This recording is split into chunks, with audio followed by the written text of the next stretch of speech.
Welcome back to my channel. Today I have a monthly June message for all of the Leos out in the collective. Please note this is going to be a general reading, so it will not resonate with every single Leo out in the collective.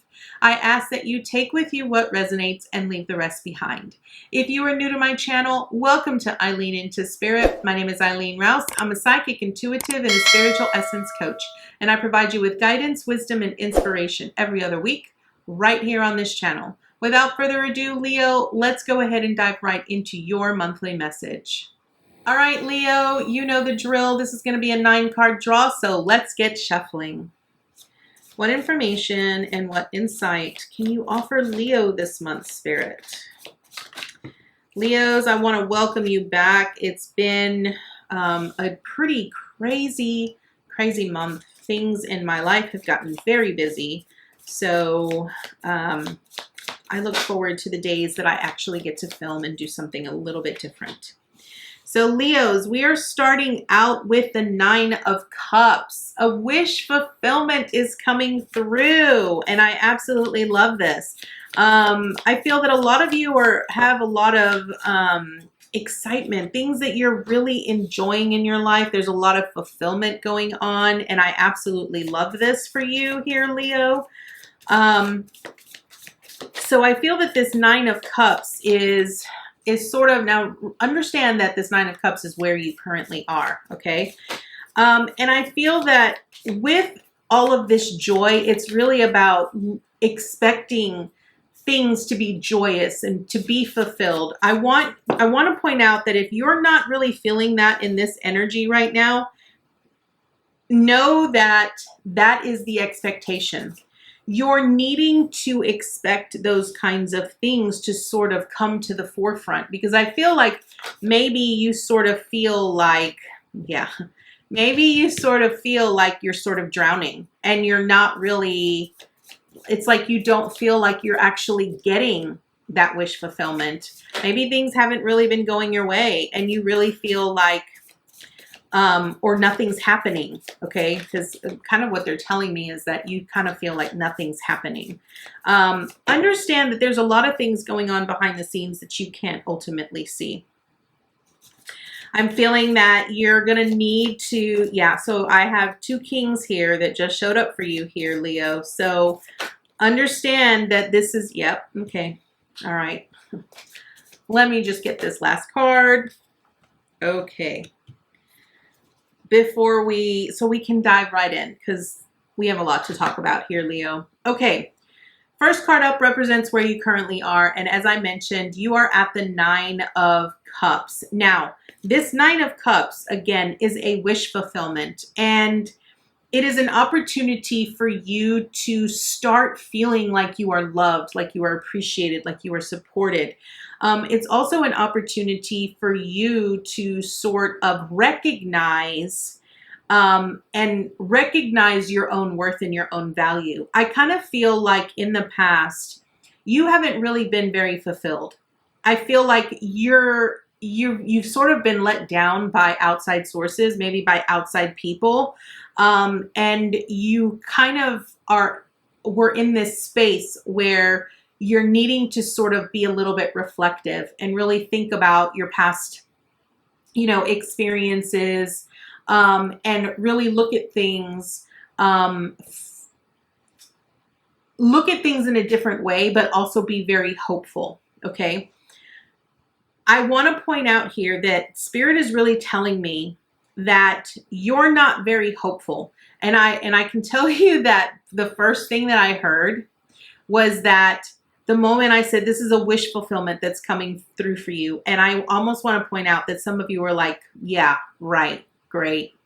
I haven't seen that happen in such a long time. Nothing's good has ever gone for me, okay? If that was you, then you definitely need to listen to this message, okay? Because Spirit really needs you to hear something here. Now, what is your theme, okay? You have the 3 of Wands here, okay?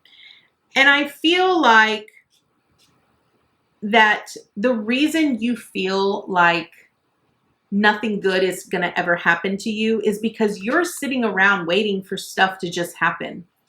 but you're not actually putting forth any energy into it. Your mentality, the way that you think about it and the things that you feel about it, because I feel like you're really in this space right here. You're in this space of so much doubt and uncertainty right now, that because you're basing that off of past experiences. You've been hurt by so many other things not going well, or so many other individuals, that you sort of have this expectation that things are always going to suck for you. Okay. This Three of Wands, your theme is really about waiting for your ships to come in. And I want to point out that something beautiful and amazing is going to happen for you. But if that's not what you are expecting, then you're not going to see that. It's also important for you to know that there is no such thing as a perfect time, right? I feel a lot of times we get into this belief or this idea or mentality that, well, it hasn't happened for me because it's not the perfect time. That's not it. Okay? There is no such thing as perfect timing. There is such a thing as divine timing, right? But understand that as a creator, as someone who creates their own reality, the things that you constantly think about and the things that all the energy that you put into things is what you are creating. So if you're not expecting this wish fulfillment, if you're telling yourself that's never going to happen, then guess what? You're making that become a reality. Then you will always be right. It will never happen for you because that is what you are expecting. Now, what are you accomplishing? You have the King of Swords here. Now, the King of Swords, this is the thing. This is what you need to really hear here, Leo. The King of Swords knows without a shadow of a doubt that everything is planned out for him the way that it is meant to be. He sees the bigger picture. For him, it's not about the destination. He sees the destination. He knows exactly where he's going and where he needs to be. But for him, it's about experiencing the moment and understanding that as he goes through that journey, he is going to understand so much more. He knows that it's about the journey. Okay? The King of Swords also utilizes not only his intellect, but his intuition. He uses eagle eye vision, right? An eagle eye vision, when I often say that you should see things from an eagle eye view, it's really looking at things from your intuition's perspective, seeing it through a higher perspective, right? Sort of taking yourself out of looking at it from an emotional perspective, like being in it. You know, I often associate the King of Swords as the observer card, right? We have to learn to shift ourselves out of certain situations and circumstances and experiences emotionally so that we can intellectually and intuitively see it for what it is. Now, what do you need to avoid? This Four of Swords here is often referred to as the rest card. But what I see this as is you need to stop feeling sorry for yourself. Stop using your past experiences as a crutch to continue to feed into why you are experiencing what you are experiencing. Because you're the one that's pretty much sabotaging yourself, right? There could be other people outside of you that are trying to sabotage you, that are trying to hurt you or take from you, but you're the one that really isn't standing in your power. You're not even fighting for yourself. You're not advocating for yourself here, Leo. And so I feel that this is what you need to avoid. You need to take a step back and you need to reflect and you need to change your perception of what you are expecting. Again, this King of Swords with the Four of Swords is really about being in that observer perspective and having this belief or perception that, you know what, something amazing is going to happen for me and it's going to happen when it's meant to happen. You have to have that anticipation and that expectation. Now, what do you need to embrace? You have the Seven of Wands in reversed here. Now, what this tells me is that you need to stand in your own power. You need to see your own worth and your own value here, Leo. You need to know that you have something so amazing, you have to protect it. It isn't about other people trying to take from you or trying to hurt you or manipulate you. This is about you protecting you, okay? I want you to know that you are protected spiritually. Your spirit team is trying to do its best to protect you, but you're not helping because you are constantly sabotaging yourself every chance and opportunity that you get because you're expecting the worst. And the more that you expect the worst, the more that you think the worst is going to happen, the more you speak stuff into existence, the more it's going to become a part of your reality. So what you need to embrace is embrace your power, embrace who you are, embrace the fact and the knowledge that you are the creator of your own destiny and that you can create miracles just by simply changing your point of view. Now, what is the obstacle? I feel the obstacle really is your emotions with the Moon card. I feel that for you, your emotions are very mysterious. There's a lot of secrets that you hide. And I feel that when it comes to really understanding that emotionally you are fully invested in so many things, that it's hard for you to sort of pin them down. And I feel that a lot of times because your past was kind of marred by a lot of things. Now, here's what I'm going to tell you, okay?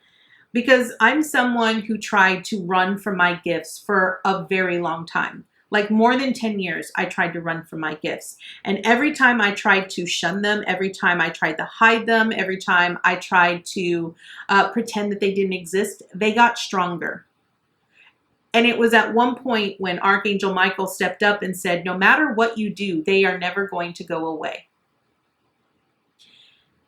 I had to learn to accept it and embrace it. And it wasn't until I actually started working on my gifts and loving my gifts that I started struggling mentally and emotionally. And I felt like I was so behind and I felt like I couldn't do things right. But that's because I wasn't truly accepting myself. I felt like it was a burden in some form or fashion. So Leo, what I'm going to tell you here on the obstacle is that you are going to have to face your own inner demons. You're going to have to face these beliefs and these emotions that you have about what it is that you're currently doing, right? Or the things that you believe. Understanding that you're needing to see things from a much higher perspective and you're needing to walk away from this belief or this perception that you have a poor, miserable life. I say that because your final card is the Five of Cups in reverse. And this is your advice and your encouragement, right? So what kind of advice or encouragement can we actually receive from crying over spilled milk? The reality is that you need to start seeing the good in your life. Stop focusing on the bad in your life. Stop focusing on the things that don't go the way that the way that you want them to go, right? Start looking for things that go very well and focus on that. Focus on the things that you're grateful for. Now, what is your support? King of Cups. This is beautiful, right? Because the King of Cups is in charge of his emotions. He knows that he's in control of how he is going to respond to any situation. He is not going to let outside sources manipulate his emotions or sway him from seeing things in a very loving and compassionate way. The King of Cups is someone who is so in tune that he loves unconditionally. There isn't anything that is going to sway him from that. Ever, right? And that is your support. So I feel that your ultimate message here, Leo, is that Spirit really wants you to make a change. Spirit wants you to transform because that is your action. You have the Tower card here, and the Tower card is really about change and transformation. There is something here, Leo, that you ultimately need to change. And it's really about learning to see things from your higher self, learning to be the observer in your life, not take everything so personally, learning to be in control of your emotions, facing your own inner demons and your shadows, and understanding that you have to become the advocate for yourself. You have to fight for what it is that you want. You have to change your beliefs and your perceptions if you want to see the reality of this wish fulfillment. Now, what I feel that ultimately Spirit wants for you here, Leo, is that you need to be willing to understand that the moment that you could be grateful, the moment that you can accept who you are, exactly as you are, where you are, you will automatically start to begin seeing all of the synchronicities that sort of pan out in your life. You'll start to see all of the infinite blessings and possibilities and potentialities that are available and accessible to you. So let's go ahead and draw an additional card here, Leo, to see what additional information Spirit has for you. What additional information and insight can you offer Leo here, Spirit? What additional information and insight can you offer Leo this month? What additional information and insight can you offer Leo? I want to point out here, Leo, that with this Five of Cups here, this Five of Cups, it's important that you recognize that even though there are things that you have lost, even though you might be disappointed that you're not where you thought you would be, or you're experiencing some sort of loss or grief or whatever it might be, it doesn't always have to be that way, right? We can still honor what we've lost, but also expect better things for the future, right? Expect a better outcome. Don't be so hard on yourself for what you've experienced, right? Because that has only helped you become that much stronger. All right, so the card that you got is number 10, Close Encounters. Now let's go ahead and see what the book has to say about close encounters. This is a fairly new deck to me, so I'm not very familiar with this particular card. Yes, okay. I'm going to read you the key concepts and then I'm going to read you what the book actually says, like the meat part of it. So the key concepts of this Close Encounters card is vulnerability as a strength, letting others see your wounds as well as your strengths, and setting healthy boundaries. This is the icing on the cake for you here, Leo. All right, so this is what it says. This is a time of connection that asks for you to be vulnerable and authentic. Let go of any social masks or constructs you use to keep yourself apart from others. Lower your shields and allow yourself to step into a dance of intimacy. When you become close to people, you remind yourself that you are not alone. You're part of a beautiful, meaningful bond. At a deep spiritual level, there are so many lessons offered to you in this closeness. At a social level, intimate relationships help you ignite the spark of life that is the power of affinity. You flourish as a result of offering emotional honesty, a true desire for equality, love, friendship, and laughter. We aren't meant to be alone. Yet sometimes we are wounded and we build walls around ourselves so we don't get hurt again. It's time to be honest about yours and step out from behind that barrier and engage in all of life. This is a beautiful opportunity to allow your vulnerability to be your strength as you choose to live in integrity and without artifice. Even in your work life, this mode of connection allows you to be truly present. When you live this way, everything and everyone thrives. You have no need to defend yourself when you're being truly and utterly you, empowered by your raw openness and willingness to be seen. In this way, your close encounters will not fail you. There is much to celebrate when you stand eye to eye, shoulder to shoulder, sharing your heart. Leo, this is an absolutely beautiful message, and it fits absolutely perfectly with your tarot cards this month. I want to thank you so much, Leo, for joining me today, and I look forward to seeing you next time with your new message. Namaste, guys.